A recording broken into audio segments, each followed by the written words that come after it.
planner friends, it's Nia. Welcome to Life with Nia. Today we are closing out the June budget and we're setting up the July budget as well. But this video is just going to be closing out the June budget. So June was a very spendy month, but it is not necessarily a bad thing because I did plan for it. My birthday is in June. I knew I was going to be doing a birthday trip. But there were some other things that had to be paid in the month of June as well, including quarterly taxes. I had some car maintenance, utilities, so it was just very expensive. But that is why we have a budget. So let's take a look. We'll talk about income, expenses, business expenses, cash envelope, sinking funds, debt, savings, and goals. And we will wrap up the Q2 focus and see what went well during the focus and what did not. So to start with, for income, for the month of June, I projected, and this amount does not include sinking funds, I projected $10,327, and we ended up with $11,559.82. I did also receive a settlement that I was not expecting. I talked about this in one of the other budget videos this month. But I did receive a $530 settlement from when I was doing ship delivery. So it's specifically related to California and gig work in California. So I had completely forgotten about that. I did receive that as well.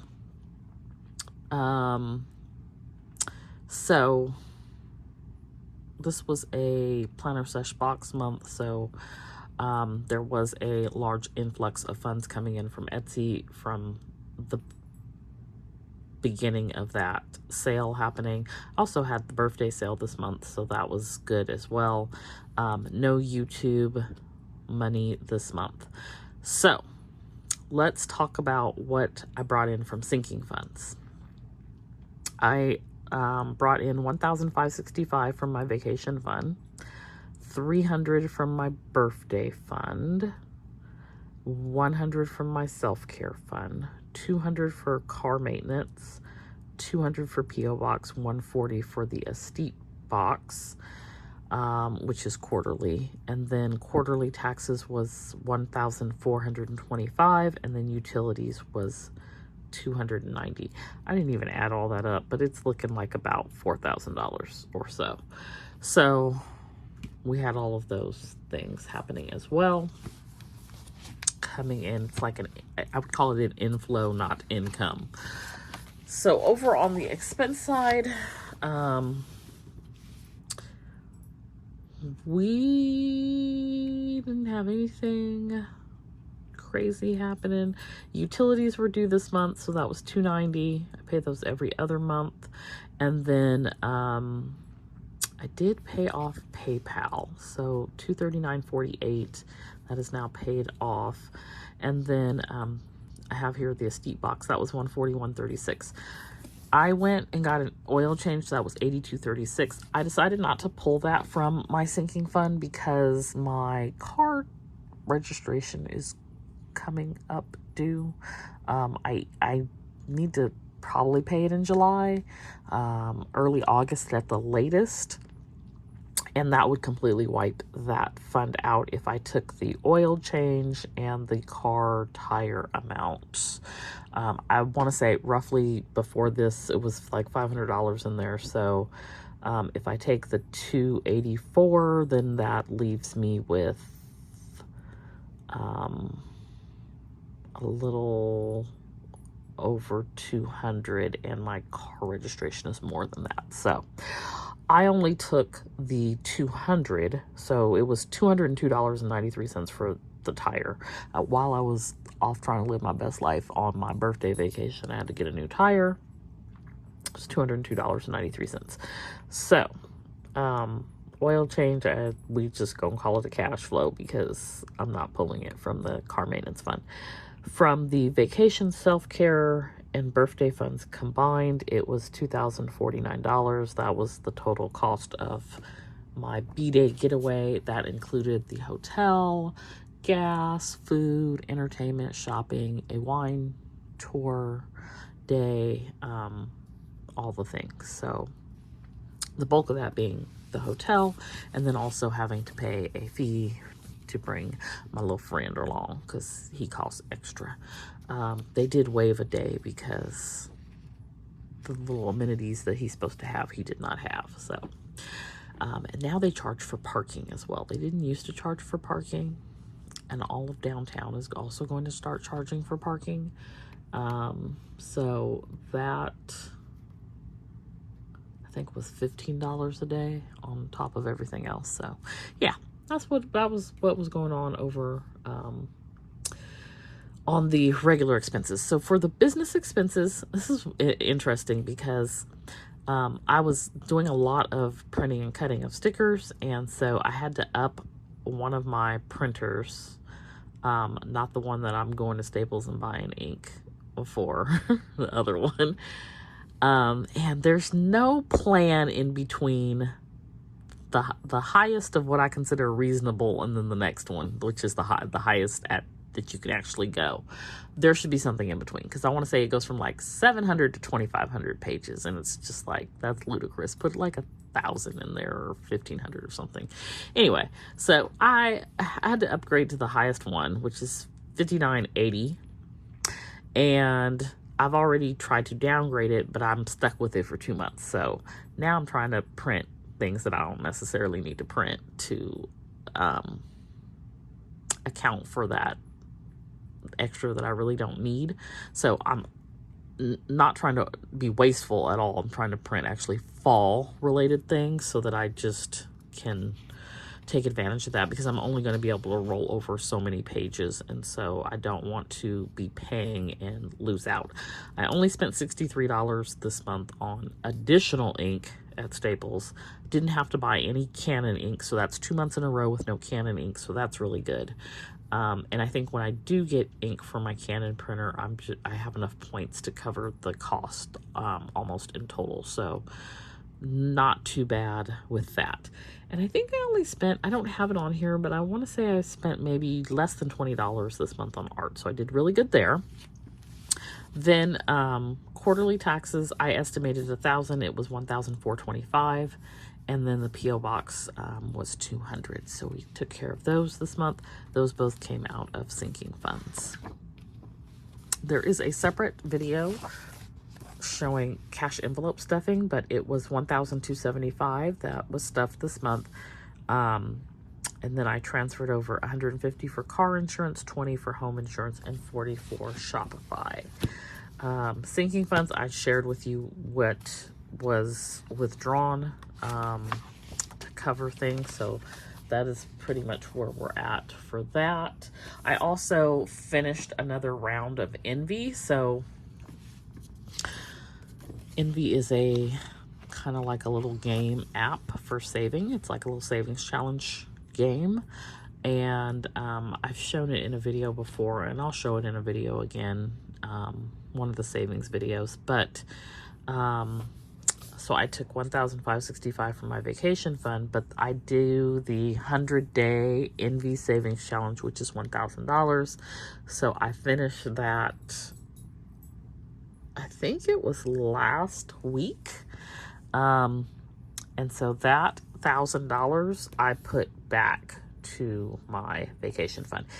I don't have it included here as any type of income because it is already accounted for when I talk about savings. So I don't want to double count it per se. And so it goes over because it's 100 days, it's going to encompass 3 different months. So I've already accounted for it over the course of 3 months. So I don't want to count it again. But I just say that to share, even though I took $1,565, I was able to put $1,000 back. So I really only took $1,000, or I'm sorry, I really only took $565 from my vacation fund, which makes me very happy. Because I'm looking at like big picture vacation one day soon, near future here. Okay, so let's talk about these debts. So over on the debt side of things, we started the month with $12,242.82. This is focused debt, not total debt. Goal is to get under 10K. These are the same debts we've been following since the beginning of the year, and I'm happy to report that we hit that goal. So the ending amount is 9799.08. It actually hit it and then some, so that is good. I put a big chunk on the venture card and got that down to 1150. The 0% on that ends on 8/7, so we have basically 5 weeks to figure. 1, 2, 3, 4. Yeah, 5 weeks to figure that out. What does that come out to a week? $230. I need to figure out how to pay $230. Note to self. I like to look at a smaller number.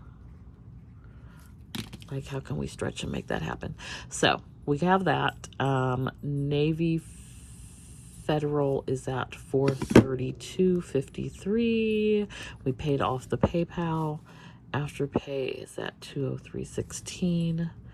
This loan is at $1258.63, and we are down to $1754.76 on the car.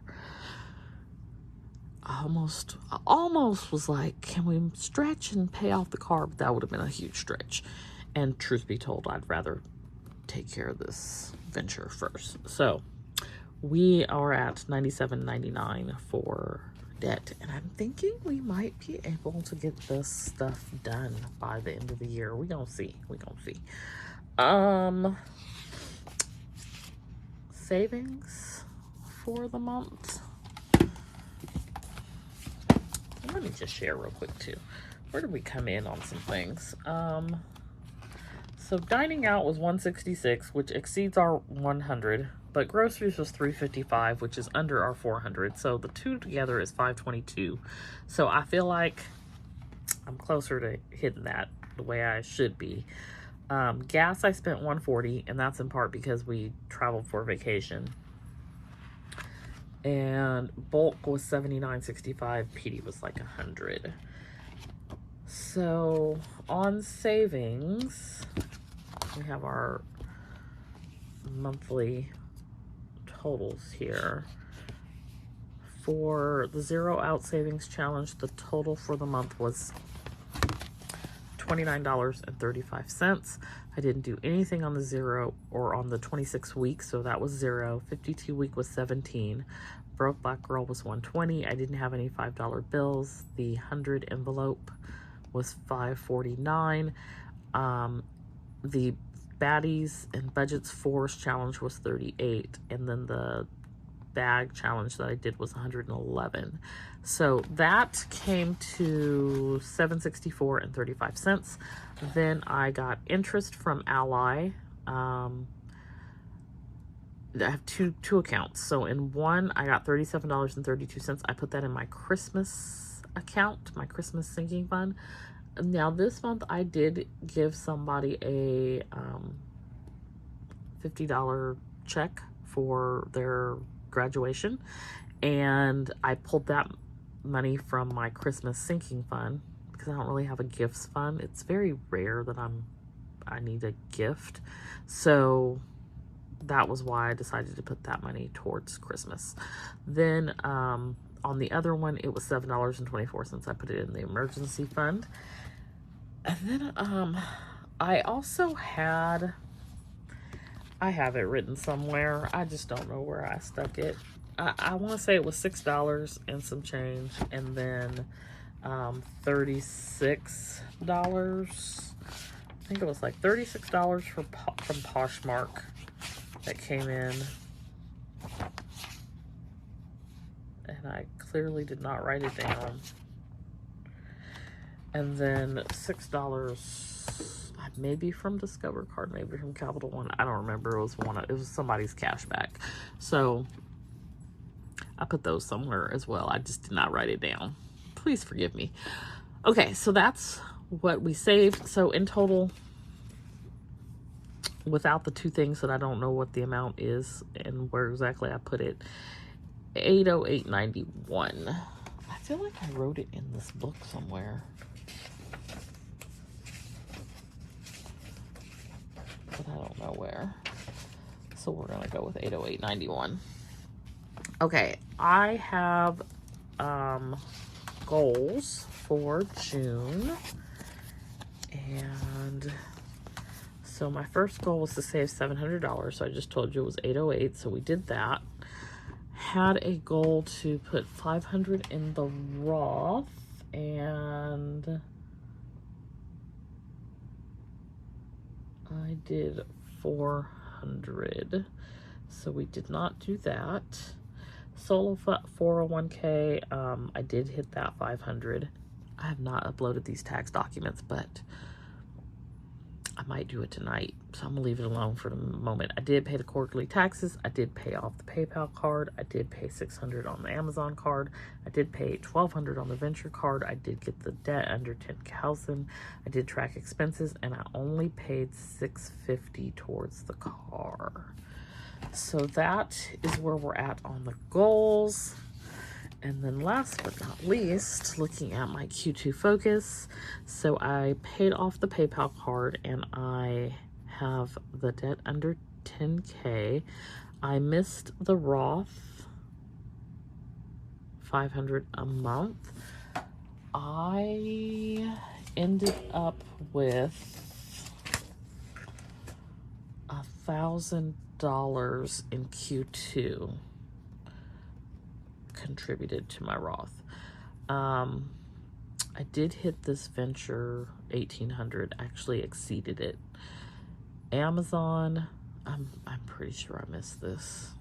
Had the summer sesh box, missed the Shopify, paid the quarterly taxes, and then I did go back and fund my Roth for 2023 up to $5,500. So I think it was like $2,000 extra that I put in there or something like that.